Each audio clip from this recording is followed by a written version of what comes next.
अस्सलाम वालेकुम स्टूडेंट्स, आज का हमारा टॉपिक है लंग्स, जो कि 10th क्लास का टॉपिक है। लंग्स को अगर हम डिस्कस करें तो उसके हवाले से हम यही कहेंगे कि बेसिकली ये जो हमारा रीजन है इसको कहते हैं बेसिकली थोरैक्स रीजन।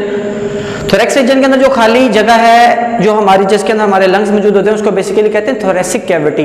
तो थोरैसिक कैविटी के अंदर हमारे लंग्स मौजूद होते हैं जो कि स्पॉन्जी हैं। लाइक जब एयर इनवर्ड मूव करती है तो वो एक्सपैंड करती है, जब एयर आउटवर्ड जाती है बाहर जाती है तो वो आपस में दोबारा एक्सहेलेशन के दौरान जो है वो दोबारा क्लोज हो जाते हैं, एक दूसरे के करीब आते हैं, जिसके बदले में एयर बाहर मूव करती है। लंग्स की बात करें तो बेसिकली ये रिब्स जो हैं वो क्या कर रही होती हैं, हमारे जो ऑर्गन्स हैं लाइक जैसे बेसिकली टू ऑर्गन्स हैं मोस्टली, लाइक हमारा हार्ट और लंग्स दोनों की क्या कर रहे हैं, तो रिब्स अल्लाह ताला ने एक रिब केज रखा है, हड्डियों का फ्रेमवर्क है जो कि क्या करता है कि हमारे दोनों ऑर्गन्स की प्रोटेक्शन कर रहा होता है। फिर इंटरकोस्टल मसल्स हैं जो कि क्या कर रहे होते हैं कि जब हम इनहेलेशन एक्सहेलेशन करते हैं तो उसके दौरान बेसिकली ये मसल्स कॉन्ट्रैक्ट एंड रिलैक्स होती हैं, जिसके बदले में हमारी रिब्स जो हैं वो अपवर्ड रेज्ड होती हैं या लोअर्ड होती हैं। तो उसके दौरान जो है intercostal muscles contract and relax होते हैं। तो हम ये कह सकते हैं कि बेसिकली जो इंटरकोस्टल मसल्स हैं वो क्या करते हैं, ब्रीदिंग के दौरान इनहेलेशन एक्सहेलेशन के दौरान लंग्स की हेल्प करते हैं। फिर इसके बाद एक थर्ड चीज है जो कि लंग्स को ओवरऑल नीचे वाली साइड से साउंड कर रही होती है, बेसिकली इसको कह देते हैं डायफ्राम मसल्स।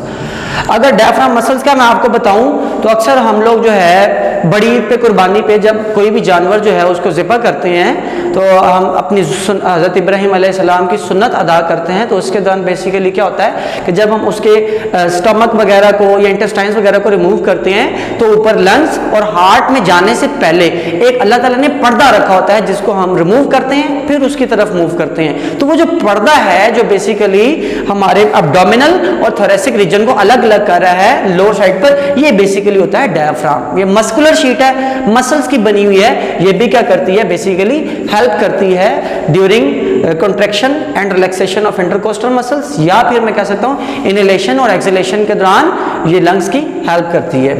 लंग्स जो हैं ये स्पॉन्जी और इलास्टिक होते हैं। फिर लंग्स ओवरऑल अगर हम बॉडी में देखें तो टू होते हैं, राइट साइड वाले को कहते हैं राइट लंग, लेफ्ट वाले को कहते हैं लेफ्ट लंग। अगर हम डिस्कस करें इनके साइज को तो जो लेफ्ट लंग है वो छोटा होता है as compare to right lung. Right lung जो है वो थोड़ा बड़ा होता है। इसके बेसिकली 3 लॉब्स होते हैं। इसके हिस्से कह लें कि जो राइट लंग है इसके 3 लॉब्स होते हैं, जबकि लेफ्ट लंग के सिर्फ और सिर्फ 2 लॉब्स होते हैं। इसके और भी बहुत से अल्लाह ताला ने हमारी बॉडी के अंदर कोई भी चीज़ जो है वो नकारा पैदा नहीं की, बल्कि अल्लाह ताला ने पूरी दुनिया में कोई चीज़ नकारा पैदा नहीं की। इसके फ़ायदा क्या है बेसिकली, अगर फ़र्ज़ किया कोई भी ऐसा पेशेंट जो कि रेस्पिरेटरी डिसऑर्डर्स की कॉम्प्लिकेशन में सफ़र कर रहा होता है, अगर उस रेस्पिरेटरी डिसऑर्डर्स में इसके तहत हमें पता चल जाता है कि उसको इन्फेक्शन अपर लोब में है, मिडल लोब में है या लोअर लोब में है, इस साइड पे 2 हैं तो इसके अपर और मिडल लोब में पता चल जाता है। फिर उस लिहाज से हमें डायफ्राम मसल्स की बात कर रहा था। डायफ्राम मसल्स जो हैं वो लोअर साइड पर होते हैं। उनका क्या फंक्शन होता है कि जब हम इनहेलेशन और एक्सहेलेशन कर रहे होते हैं तो इनहेलेशन और एक्सहेलेशन के दौरान बेसिकली ये अपवर्ड और डाउनवर्ड मूव करते हैं, जिसके दौरान ब्रीदिंग में ये हेल्प करते हैं। इंटरकोस्टल मसल्स की अगर बात करें, बेसिकली इंटरकोस्टल नाम क्यों दिया गया, अगर हम बात करें हम रिब्स की, लाइक मैं कहता हूं कि ये पसलियां हैं, रिब्स हैं। रिब्स के दरमियान में एक हमारी बून होती है जिसे क्या देते हैं चेस्ट बून या स्टर्नम। रिब्स डायरेक्ट नहीं यहां पे अटैच होती, जो रिब्स हैं वो बेसिकली इस स्टर्नम के साथ डायरेक्ट नहीं अटैच होती। यहां पर ऐसे सॉकेट बने होते हैं जहां पर आकर बेसिकली ये इधर होती हैं कोस्टल कार्टिलेज, इस तरह ये कोस्टल कार्टिलेज होती हैं। तो जो स्टर्नम का डायरेक्ट पहले बॉन्ड बनता है वो बनता है कार्टिलेज के साथ, और इस कार्टिलेज का नाम है कोस्टल कार्टिलेज। फिर इस वजह से ये कोस्टल कार्टिलेज के ऊपर ये रिब अटैच होगी इधर, फिर इस तरह जो है वो सराउंडिंग इस तरह मूव करती चली जाएंगी। अब कोस्टल कार्टिलेज के साथ ये इनका बॉन्ड बन गया या जोड़ बन गया, जॉइंट बन गया। फिर इनके दरमियान ये जो मसल्स पाए जाते हैं, अब ये दरमियान में इन कोस्टल कार्टिलेज वाली जो रिब्स हैं उनके दरमियान में इस वजह से इसको नाम दे दिया गया इंटरकोस्टल मसल्स। अब फर्ज किया मैं कहूं कि ये मेरी फर्स्ट रिब है, ये सेकंड है, ये थर्ड है, ये फोर्थ है। अब इन रिब्स के दरमियान यहां पर अल्लाह ताला ने इंटरकोस्टल मसल्स रखे हुए हैं। अब फर्ज किया कि ये ऐसे मसल जो है वो कॉन्ट्रैक्ट होगा तो ये रिब ऊपर मूव करेगी, फिर ये कॉन्ट्रैक्ट होगा ये रिब ऊपर मूव करेगी, ये ऐसे कॉन्ट्रैक्ट करेगा, ये रिब ऊपर मूव करेगी। तो बेसिकली ये रिब्स की मूवमेंट के दौरान क्या होता है कि ये ब्रीदिंग में हेल्प करते हैं। तो इंटरकोस्टल मसल्स का ये फंक्शन है। देन हम मूव करेंगे अगर लंग्स की, अगर हम बॉडी ऑर्गन किसी भी ऑर्गन की बात करें तो तकरीबन अल्लाह ताला ने हर एक बॉडी ऑर्गन की जो है वो एक सराउंड की होती है, एक मेम्ब्रेन जो कि बेसिकली ऑर्गन की प्रोटेक्शन कर रही होती है। इसी तरह बेसिकली अल्लाह ताला ने जो है वो हमारे जो लंग्स है इसके गिर्द 2 टाइप्स की मेम्ब्रेन रखी होती है और उनके दरमियान एक फ्लूइड भी होता है। जो इनर साइड पर होगी उसको कहेंगे इंटरनल प्लूरल मेम्ब्रेन, जो आउटर साइड पर होगी उसका नाम होगा आउटर प्लूरल मेम्ब्रेन या उसका दूसरा नाम होगा एक्सटर्नल प्लूरल मेम्ब्रेन।